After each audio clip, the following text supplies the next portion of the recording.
diversified culture and culinary experience, filled with endless adventures waiting to be discovered, surprises lurking in every corner, an opportunity to create a memorable experience. There's never an ending to the list of things you can do here, constantly discovering new things as you go. For life is too short to miss out on the simple things. As they say, it's all about enjoying the finer things in life. But of course, life is what you make of it. Rather than complicating it, we choose to make it easier for you, no matter where you are, whether you're playing or working. There's always a way to simplify everything you do. Why take the long road when convenience is at the palm of your hand? No more worries on the hassle of queuing for cash. Keep your wallet and take out your phone. Moving towards a future of a cashless lifestyle, where all you need is available in one app, easing life as you go on. Share it with your friends. Anyone can use it. Because with Sarawak Pay, your payment is just one click away. Scan the code and you're good to go.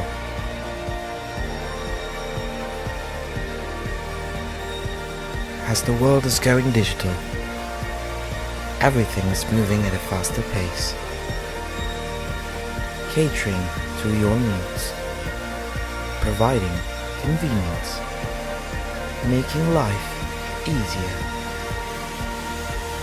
Sarawak Pay, towards cashless lifestyle.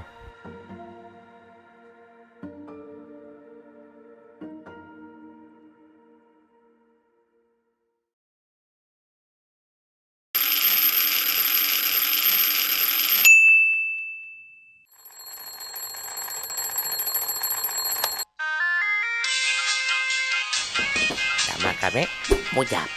Kami tu peminat nomor 1 Ricky Anderson dalam planet tu. Sehari tu kami mau nangganya belagu dekat Panpe. Kami akan bagi depo nganya. Gantinya suka. Kasih mula album sama-sama. Ricky Anderson, I'm coming.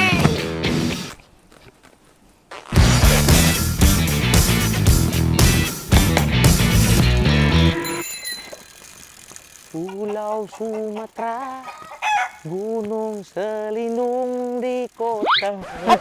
Tak gini Jap. Pasar. Kamu dah pampe. Ricky Anderson lagu malam tu. Kedua ke pasar Jap, bayar lebih baik. Nah, tu duit. Lebih baik mulai. Nomor Jap. Upah. Ane ibu upah Jap. Aku ngecup pun kita nadai mak skala upah. Kalau aku minta upah kita. Allah. Tarik. Maya biar ke rumah peting. Nanti ngawak. Udah Maya beri batu peting. Pergi pampe. Temu Ricky. Mereka dulu jadi penyanyi. Pergi sini kau Jap. Hai. Bil lagi. Tuh bayar bil bebe. Tidak apa. Mesti jumpa Ricky. Mesti aku tarik. Apa lagi? Tapi kau Jap. Aku anu pasar, tinggal rame. Ricky Anderson beragu. Betul rumah peting. Bil manjang. Bil yo, bil akau. Bil siapa? Bil Ricky Anderson. Ricky Anderson aku gak benar Ricky Anderson.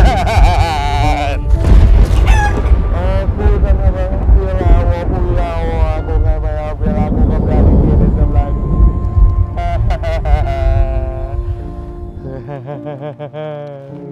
Mengapa aku? Apa nak dibingong kau tu? Sarawak Pay kan ada. Hah? Sarawak Pay? Sarawak Pay. Dengan Sarawak Pay tu banyak benda dapat diperoleh kita. Kita dapat Bayar bel api. Bel air. Cukai pintu pun boleh juga.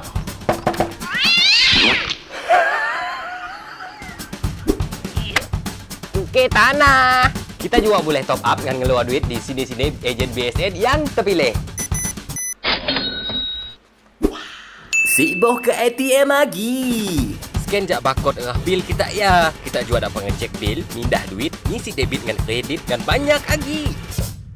Last, tercapai juga lah saat kami menangani Kenderson. Sempat kami pergi demo kami kan yo. Suka juga ngedemo kami. Kami dua pun berkawan rapat. Tambah manis. Si lama lagi album duit kami dua mau keluar dipasangkan. Thank you sekawape. Kita boleh menikmati rebat dengan segera. Scan dan bayar lekat ya goncang untuk ganjaran. Ingat, download lekat ya register. Dapat RM5 percuma. Apa ditunggu lagi? Download Kineto di Google Play Store ataupun App Store.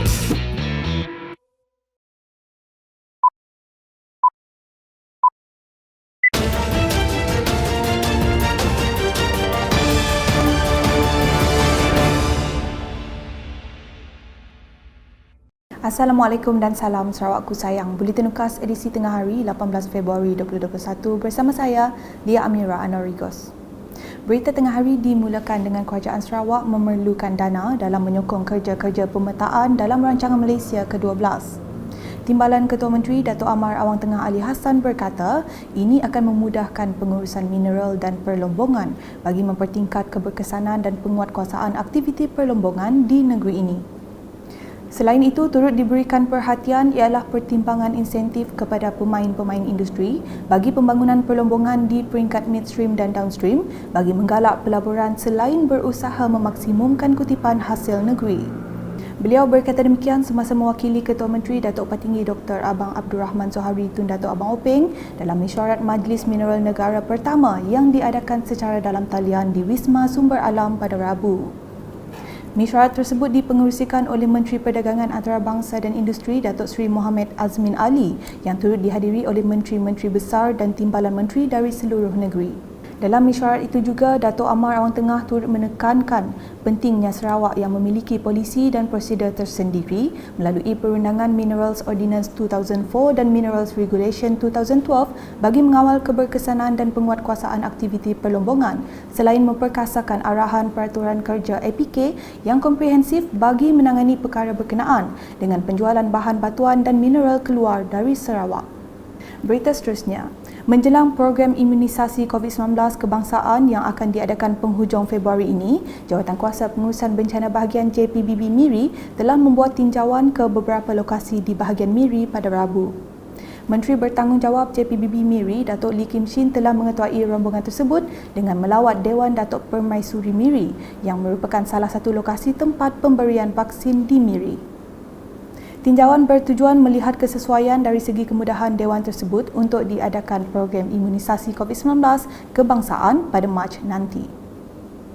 Berikut pula, seramai 415 dari 600 sampel penduduk Taman Univista telah diambil melalui proses pengesanan kes secara aktif ACD dari rumah ke rumah pada Rabu.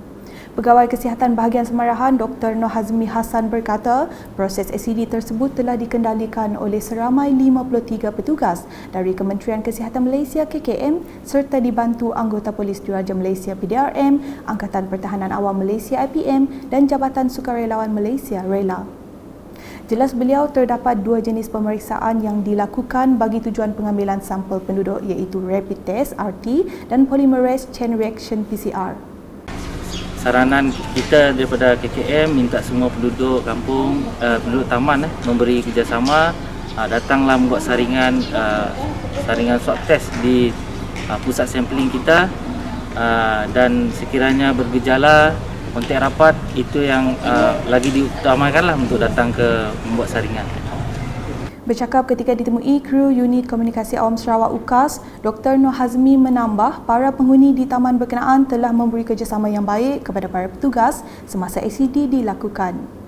Tinjauan kru UKAS juga mendapati pergerakan penduduk di Taman Univista adalah terkawal dan mereka mengambil langkah berjaga-jaga susulan peningkatan kes positif di situ sejak awal minggu ini. Sementara itu, Korporal Enel Jeri memberitahu kadar pematuhan prosedur operasi standard SOP Perintah Kawalan Pergerakan diperketatkan PKPD di kawasan berkenaan adalah memuaskan. Operasi ini dimulakan pada jam 00.01 17 hari bulan 2 2021 sehingga 02.03.2021. Jadi kekuatan anggota yang ada setakat ini sebab ada 4 poin seramai lebih kurang dalam 48 orang anggota polis termasuk rela dan ATM yang berkawal di setiap poin lah. Jadi kadar pematuhan setakat ini memang sangat memuaskan kerana penduduk faham akan SOP yang telah diberikan. Selanjutnya mengenai tinjauan Setiausaha Kerajaan Negeri Sarawak Datuk Amar Jaul Samion ke atas projek penambahbaikan fasiliti di Wisma Bapa Malaysia Kuching pada Rabu. Projek tersebut kini sedang dalam pembinaan dan dijangka dapat disiapkan pada Mac 2021. Bangunan baharu itu akan menempatkan beberapa blok termasuk kemudahan parkir berbumbung, tempat pemeriksaan keselamatan, ruang rehat pemandu, kantin dan surau. Datuk Amar Jaul kemudian turut diberi penerangan ringkas mengenai perkembangan projek selain isu berkaitan. Beralih ke Dun Murum dengan Ahli Dewan Undangan Negeri Adun Murum, Kennedy Cupai turun padang pada Selasa untuk memantau dan melawat tapak pelaksanaan projek program transformasi luar bandar RTP 2021 di kawasan Tubau. Selain itu, Kennedy turut melawat beberapa lokasi rumah panjang untuk kerja-kerja anggaran projek RTP 2021 bagi kawasan Tubau. Beliau dalam pada itu amat berharap semua projek-projek yang dirancang mampu dilaksanakan demi kemudahan dan keselesaan penduduk di kawasan Murum khasnya. Senarai projek RTP 2021 di Tubau seperti yang tertera.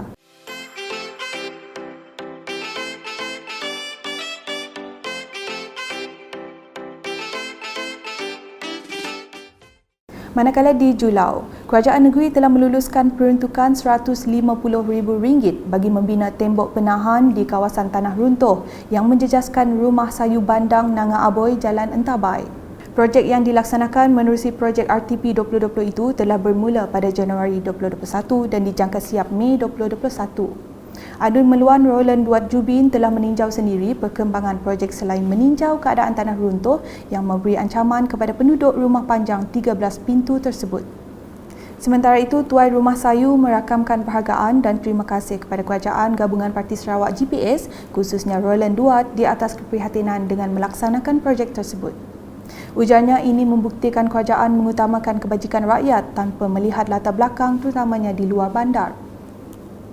Sekian edisi Tengah Hari bersama saya Lia Amira dan kru penerbitan. Berita lebih lanjut boleh didapati di semua platform media sosial UKAS termasuk portal ukas.sarawak.gov.my dan pastikan anda subscribe UKAS Channel di YouTube. Salam UKAS.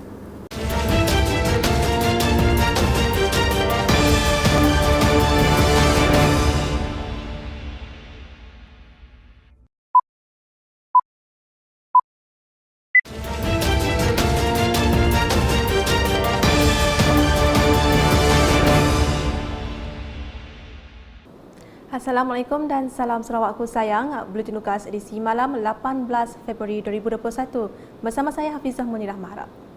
Tumpuan utama mengenai perkembangan COVID-19 di Sarawak.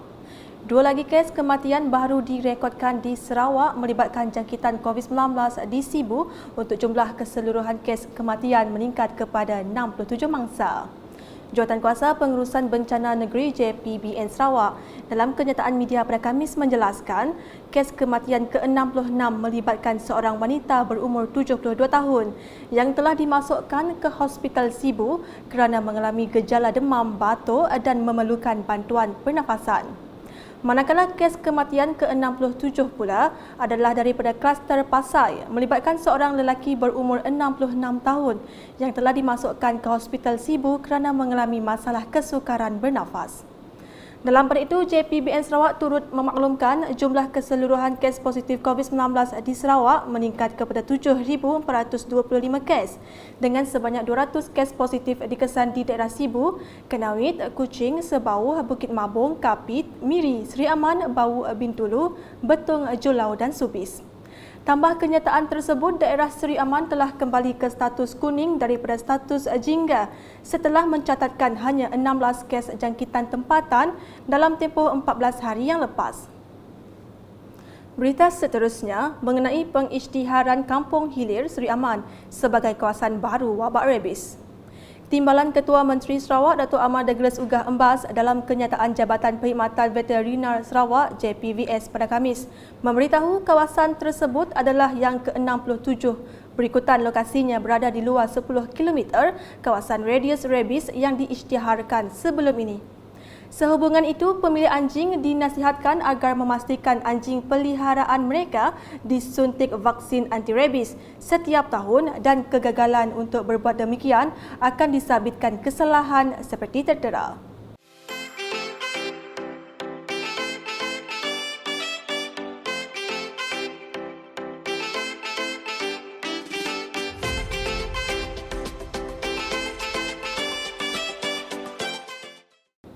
Pemilik disarankan untuk melaporkan kepada JPVS dengan kadar segera di talian 082-628-248 atau 082-610-023 atau boleh WhatsApp ke nombor 016-255-7267 sekiranya haiwan peliharaan menunjukkan tanda-tanda rabies.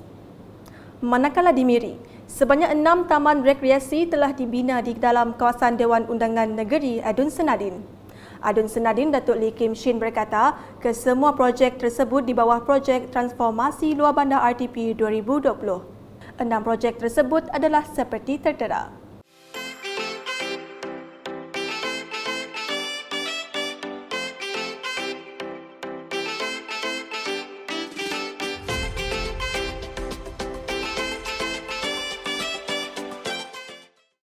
Menurut Datuk Lee lagi, sebahagian daripada projek tersebut telah siap dibina dalam fasa pertama dan akan diteruskan dalam 2 fasa lagi untuk menjadikan taman rekreasi itu lengkap dengan permainan kanak-kanak dan tempat senaman dewasa.